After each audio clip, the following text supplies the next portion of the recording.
कल्पना कीजिए, आप दिन के उजाले में चल रहे हैं, आसपास लोग मौजूद हैं, कोई खतरा नहीं, कोई डर नहीं, और अचानक आप इस दुनिया से गायब हो जाते हैं। ना कोई चीख, ना कोई निशान, ना कोई शव। आज की यह कहानी एक ऐसी ही जगह की है जो अमेरिका में मौजूद है, लेकिन जिसे सरकार आज भी आधिकारिक रूप से मानने के लिए इनकार करती है। इस जगह का नाम है बेनिंगटन ट्रायंगल। यह कहानी अमेरिका के वर्मोंट राज्य की है। यहाँ पहाड़ हैं, घने जंगल हैं और कई छोटे छोटे शांत गांव बसे हुए हैं। साल था 1920 से 1950 के बीच का समय। उस दौर में यहाँ रहने वाले लोग एक साधारण शांत जीवन जीते थे, लेकिन इसी इलाके में एक के बाद एक ऐसी घटनाएं हुई जिनका जवाब आज तक किसी के पास नहीं है। साल 1920 के आसपास एक स्थानीय परिवार अपने बेटे के साथ जंगल के पास घूमने गया। लड़का ना तो सबसे आगे था, ना ही सबसे पीछे था। वह अपने परिवार के ठीक बीच में चल रहा था। अचानक कुछ ही पलों में वह सबकी आंखों से ओझल हो गया।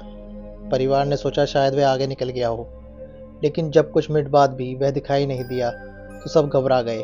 पूरा इलाका छाना गया, जंगल खंगाला गया, नाम पुकारा गया, लेकिन ना कोई आवाज़, ना कोई कपड़ा, ना कोई कदमों के निशान। ऐसा लगा जैसे वह लड़का हवा में घुल गया हो। स्थानीय पुलिस को बुलाया गया, खोज अभियान चला, दिन बदले, हफ्ते बदले, लेकिन लड़के का कोई सुराग नहीं मिला। आखिरकार केस बंद कर दिया गया। लोगों ने इसे एक हादसा मान लिया, लेकिन असली डर तो अब शुरू होने वाला था। करीब 15 साल बाद उसी इलाके में एक और घटना हुई। पॉल जेप्स एक अनुभवी शिकारी था। उसे जंगल की हर पगडंडी का पता था। वह सुबह शिकार के लिए निकला, शाम तक घर नहीं लौटा। जब खोज शुरू हुई तो कुछ दूरी तक उसके पैरों के निशान मिले, और फिर निशान अचानक एक ही जगह पर खत्म हो गए, जैसे जमीन ने उसे निगल लिया हो। उसका हथियार नहीं मिला, उसका बैग भी नहीं मिला, ना उसका शरीर मिला। अब कहानी और भी डरावनी हो जाती है। मैडी स्कॉट एक कॉलेज की छात्रा थी। वह एक बस से उतरी। बस स्टॉप पर कई लोग मौजूद थे। गवाहों के अनुसार वह बस से उतरी, कुछ कदम चली और फिर अचानक नज़र से गायब हो गई। कोई जंगल नहीं, कोई सुनसान जगह नहीं, फिर भी वह कभी वापस नहीं मिली। पुलिस और जांच एजेंसियां एक बात पर चुप हो गई, क्योंकि सभी लोग दिन में गायब हुए। सभी उसी इलाके के आसपास। किसी का भी शव नहीं मिला, कोई संघर्ष के निशान नहीं, कोई अपराध साबित नहीं हुआ। और सबसे डरावनी बात, खोज के दौरान कई लोगों ने कहा कि उन्हें जंगल से अजीब आवाज़ें सुनाई देती हैं। कुछ लोग मानते हैं यह इलाका समय का दरवाज़ा है। कुछ लोग कहते हैं यहाँ कुछ ऐसा है जो इंसान नहीं जानता। लेकिन सबसे चौंकाने वाली बात, 1950 के बाद सरकार ने इस इलाके पर जांच करना बंद कर दिया। आधिकारिक बयान था, यहाँ कुछ सामान्य नहीं था, लेकिन स्थानीय लोग आज भी कहते हैं बेनिंगटन ट्रायंगल आज भी लोगों को निगल रहा है। 1930 में एक स्थानीय लकड़हारे ने पुलिस को बताया, मैं जंगल में लकड़ी काट रहा था, अचानक चारों ओर अजीब सी खामोशी छा गई। पक्षियों की आवाज़ आनी बंद हो गई। उसने कहा, मुझे ऐसा लगा जैसे हवा भी रुक गई हो। मेरी घड़ी चल रही थी, लेकिन दिल की धड़कन सुनाई नहीं दे रही थी। कुछ सेकंड बाद जब होश आया तो पाया 4 घंटे बीत चुके थे, लेकिन उसे याद था कि वह मुश्किल से 1 मिनट भी खड़ा नहीं रहा। बेनिंगटन ट्रायंगल में जाने वाले कई लोगों ने एक ही बात कही। कंपास घूमने लगते थे, घड़ियां रुक जाती थी, रेडियो अचानक शोर करने लगते थे। एक खोज दल ने बताया, हम जैसे ही इस खास इलाके में पहुंचे, हमारे सारे उपकरण बेकार हो गए। यह बात सामान्य जंगलों में कभी नहीं होती। 1940 के दशक में कई ग्रामीणों ने रात के समय आसमान में अजीब रोशनी देखी। ये रोशनी ना तो हवाई जहाज जैसी थी, ना ही तारों जैसी, और ना ही किसी ज्ञात तकनीक की। एक गवाह ने कहा, वह रोशनी जंगल के ऊपर कुछ देर तक रुकी और फिर सीधी ऊपर चली गई। अगले दिन उसी इलाके से एक व्यक्ति लापता हो गया। यह मामला सरकारी रिकॉर्ड में नहीं है, लेकिन स्थानीय लोगों में आज भी फुसफुसाया जाता है। 1949 में एक बुजुर्ग महिला अपने पोते के साथ जंगल के किनारे टहल रही थी। लड़का उसके हाथ में था। बाद में महिला ने बताया, मैंने बस पल भर के लिए नीचे देखा और जब ऊपर देखा उसका हाथ खाली था। न चीख, न दौड़ने की आवाज़, बस खामोशी। पुलिस आई, लेकिन केस कभी दर्ज नहीं किया गया। 1950 के बाद अमेरिकी सरकार ने इस इलाके पर कोई नई जांच नहीं की। पुराने केसों को दुर्घटना घोषित कर दिया। मीडिया को अंदर जाने से रोका। स्थानीय अखबारों में इस विषय पर लिखना अचानक बंद हो गया। लोगों को कहा गया, यह सिर्फ अफवाहें हैं। लेकिन सवाल यह है, अगर सब अफवाहें हैं तो लोग गायब कैसे हुए? कुछ वैज्ञानिक मानते हैं यहाँ पृथ्वी का चुंबकीय क्षेत्र असामान्य है। इससे दिमाग भ्रम की स्थिति में चला जाता है, इंसान रास्ता भटक जाता है। लेकिन क्या चुंबकीय क्षेत्र किसी को हवा में गायब कर सकता है? आज भी बेनिंगटन ट्रायंगल के पास रहने वाले लोग सूरज ढलने के बाद जंगल में नहीं जाते, बच्चों को अकेले नहीं छोड़ते, उस इलाके का नाम जोर से नहीं लेते। उनका मानना है कुछ जगह इंसान के लिए नहीं होती। लेकिन कहानी यहीं ख़त्म नहीं होती, क्योंकि अगला मामला सबसे डरावना था। एक ऐसे व्यक्ति का जो गायब हुआ और कुछ समय बाद वापस आया, लेकिन जो वह बनकर लौटा वह इंसान जैसा नहीं था।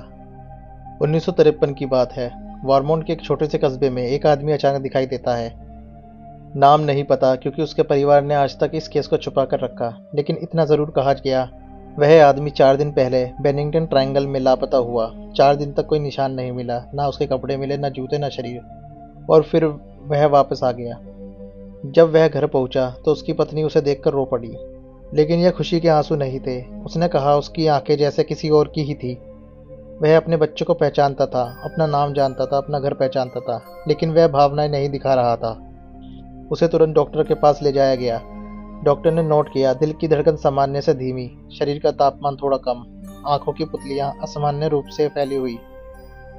लेकिन सबसे अजीब बात, उसके शरीर पर 4 दिन जंगल के रहने के बावजूद एक भी खरोच नहीं थी, न कांटे के निशान, न कीड़े का काटना, जैसे वह किसी जंगल में गया ही नहीं। पहले 2 दिन वह लगभग चुप रहा। तीसरे दिन उसने एक ही वाक्य बार बार दोहराया, वहां समय नहीं था। जब उससे पूछा गया कहाँ, तो वह बस आसमान की ओर देखता रहा। कुछ दिनों बाद उसने बात करनी शुरू की। उसने बताया, मैं चल रहा था और अचानक सब कुछ रुक गया। ना हवा थी, ना आवाज़, ना मेरी परछाई। उसने कहा, मैंने अपने पैरों को देखा, वे ज़मीन पर नहीं थे, और फिर किसी ने मुझे देखा। जब पूछा गया किसने, तो उसका जवाब था, वो जो हम नहीं हैं। उसने बताया, वहाँ कुछ आकृतियाँ थी। उनका आकार इंसान जैसा था, लेकिन आंखें नहीं थी। वो बोल नहीं रहे थे, लेकिन मैं सब समझ रहा था। उसका कहना था, उन्होंने मुझे छुआ नहीं, लेकिन मैं हिल नहीं पा रहा था। इस बयान के बाद उसकी तबीयत तेजी से बिगड़ने लगी। उसे नींद नहीं आती थी, अचानक चीख कर उठना, बार बार कहना, वो मुझे देख रहे हैं। उसने खिड़कियों पर कपड़े टांग दिए। रात में बत्ती बुझने से डर लगना। 2 हफ्ते बाद वह आदमी अपने बिस्तर पर मृत पाया गया। कोई जहर नहीं, कोई चोट नहीं। मौत का कारण लिखा गया, अज्ञात कारणों से हृदय गति रुकना। लेकिन उसकी आंखें खुली थी और चेहरा ऐसा था जैसे उसने कुछ बहुत डरावना देखा हो। इस केस को कभी आधिकारिक तौर पर बेनिंगटन ट्रायंगल से नहीं जोड़ा गया। कोई फाइल नहीं, कोई रिपोर्ट नहीं। लेकिन स्थानीय लोग जानते हैं, कुछ लोग वापस तो आ जाते हैं, पर पूरी तरह नहीं। अब सवाल ये है, अगर वो आदमी वापस आया तो बाकी लोग कहाँ गए? और अगर उन्होंने भी वही देखा तो शायद वो लौटना नहीं चाहते थे। 1962 की एक ठंडी रात, वॉर्मेंट के पास एक छोटा सा रेडियो स्टेशन था।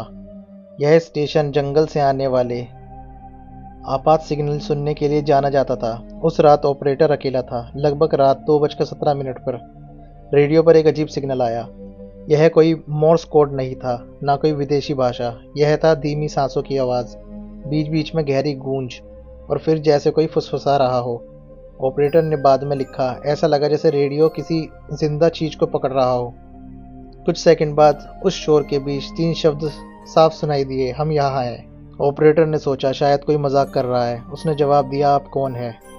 कुछ पल की खामोशी, फिर वही आवाज़, लेकिन इस बार ज़्यादा साफ, जो वापस नहीं गए। इसके बाद रेडियो से तेज चीख जैसी आवाज़ आई और सिग्नल कट गया। ऑपरेटर ने पूरी रिकॉर्डिंग सेव की। अगले दिन सरकारी लोग आए। उन्होंने कहा यह सैन्य परीक्षण था, और उस टेप को अपने साथ ले गए। आज तक वह रिकॉर्डिंग कभी सार्वजनिक नहीं हुई। इसके बाद स्थानीय लोगों ने एक और चीज़ नोटिस की।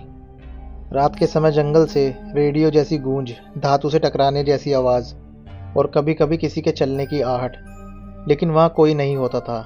1970 में एक हाइकिंग ग्रुप गायब हो गया। रेस्क्यू टीम जंगल में उतरी।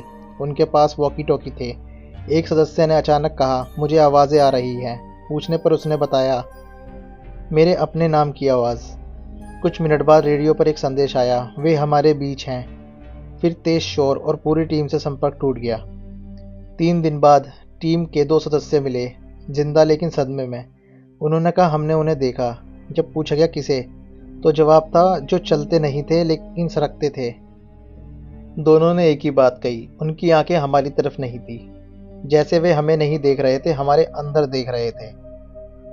अब सवाल यह नहीं है कि लोग क्यों गायब हुए। सवाल यह है, क्या वे किसी और जगह भेजे जा रहे थे, या कोई चीज़ हमारी दुनिया में झांक रही थी। अगर वह रेडियो सिग्नल आज भी कहीं रिकॉर्ड हो रहा हो तो शायद वे आज भी हमें सुन रहे हैं। साल 1978। वॉर्मेंट के पास एक छोटा सा गांव। 10 साल का लड़का डैनियल कार्टर रोज की तरह स्कूल से अकेला लौट रहा था। रास्ता उसी जंगल के किनारे से जाता था जिसे लोग बेनिंगटन ट्रायंगल कहते हैं।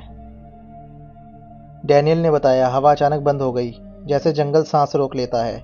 पेड़ हिलना बंद, पंछियों की आवाज़ें गायब, और उसे महसूस हुआ कि कोई उसे देख रहा है। ज़मीन पर उसे कुछ निशान दिखे, लेकिन वे इंसानी पैरों जैसे नहीं थे।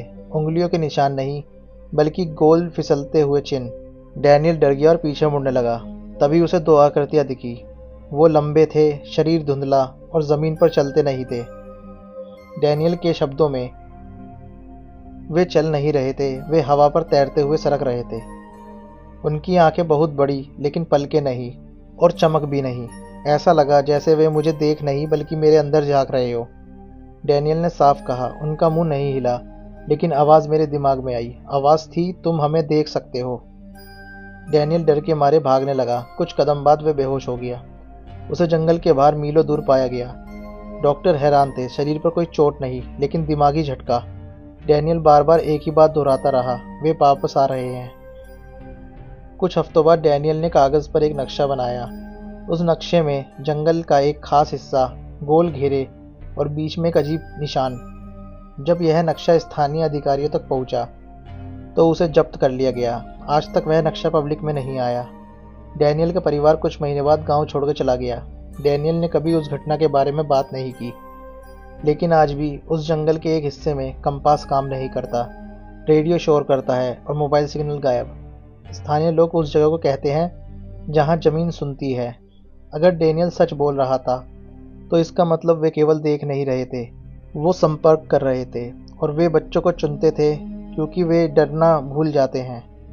1981 में अमेरिका की एक गुप्त एजेंसी ने इस पूरे इलाके पर एक रिपोर्ट बनाई।